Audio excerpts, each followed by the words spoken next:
నిన్న పత్రికలు నా యాత్ర గురించి, తెలంగాణ జాగృతి యాత్ర గురించి రాయడంతో పాటు కేసీఆర్ గారి ఫోటో లేకుండా యాత్ర చేస్తామనేటటువంటిది ప్రధానంగా ప్రచురించారు.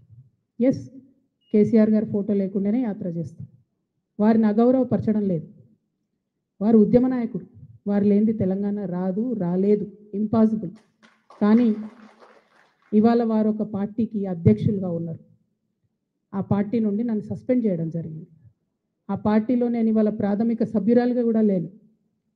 నేను తెలంగాణ ప్రజల దగ్గరికి పోయి మళ్ళీ వాళ్ళ సమస్యలు ఏంటి తెలుసుకొని తెలంగాణ జాగృతి అనే సంస్థను పటిష్టం చేసేటటువంటి ఈ ప్రయత్నంలో కేసీఆర్ గారి ఫోటో పెట్టుకోవడం అంటే నైతికంగా నాకు కరెక్ట్ కాదు. అది చెట్టు పేరు చెప్పుకొని పండ్లు అమ్ముకోవాలనే ఆలోచన నాకు లేదు. ఆ చెట్టు నీడన ఉన్నన్ని రోజులు ఆ చెట్టును సంరక్షించాలని, ఆ చెట్టును దుర్మార్గుల బారి నుంచి కాపాడాలని నేను చెయ్యని ప్రయత్నం లేదు. ఇవాళ ఆ చెట్టు నీడ నాది కాదు అని చెప్పినప్పుడు ఇంకా ఆ చెట్టు పేరే చెప్పుకొని బతకాలనే ఉద్దేశం నాకు లేదు.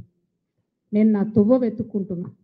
తెలంగాణ బిడ్డల కోసం, తెలంగాణ ప్రజలతో, తెలంగాణ మేధావులతో సమాలోచన చేయడానికి, వారితో మమేకం అవ్వడానికి నేను ఒక తువ్వను ఎత్తుకుంటున్నా. వారి ఫోటో పెట్టుకొని పోతే నైతికంగా నా విలువ ఉండదు. నైతికంగా అది నాకు కరెక్ట్ కాదు. నైతికంగా కరెక్ట్ కాని పని నేను చేయను. తెలంగాణ జాగృతి సంస్థ పెట్టినప్పటి నుంచి నేను బీఆర్ఎస్ పార్టీలో చేరే వరకు ఎన్నడూ కూడా కేసీఆర్ గారి ఫోటో పెట్టలేదు. ఆ రోజు ఆయన ఉద్యమ నాయకుడైనా అనేక కార్యక్రమాల్లో మేము పాల్గొన్నా. అప్పుడైనా ఇప్పుడైనా జయశంకర్ సార్ ఫోటోనే పెట్టినాం.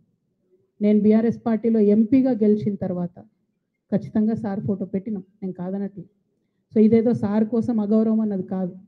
ఇది నా మారల్ కంపాస్ కరెక్ట్ కాదని చెప్తున్నది, నైతికంగా ఇది కరెక్ట్ కాదని చెప్తున్నది. కాబట్టి దీన్ని తప్పులు రాయకుండా నేను నా తరఫునే క్లారిటీ ఇస్తూ, మీడియా మిత్రులు నిన్నటి నుంచి అత్యుత్సాహంతో చెప్తున్నారు కాబట్టి నా తరఫున నేను ఇచ్చేటటువంటి క్లారిటీ. వారు నా తండ్రి గారు, వారి కడుపున పుట్టడం అనేది జన్మజన్మాలకు నేను చేసుకున్నటువంటి అదృష్టం. కానీ దారులు వేరైతున్నప్పుడు ఇంకా కూడా నేను వారి పేరు చెప్పుకొని ఉండడం అన్నది నైతికంగా కరెక్ట్ కాదు. అందుకోసమే వారి ఫోటో లేకుండా ముందుకెళ్తున్నామనే విషయాన్ని ఈ సందర్భంగా తెలియజేస్తూ ఉన్నాను.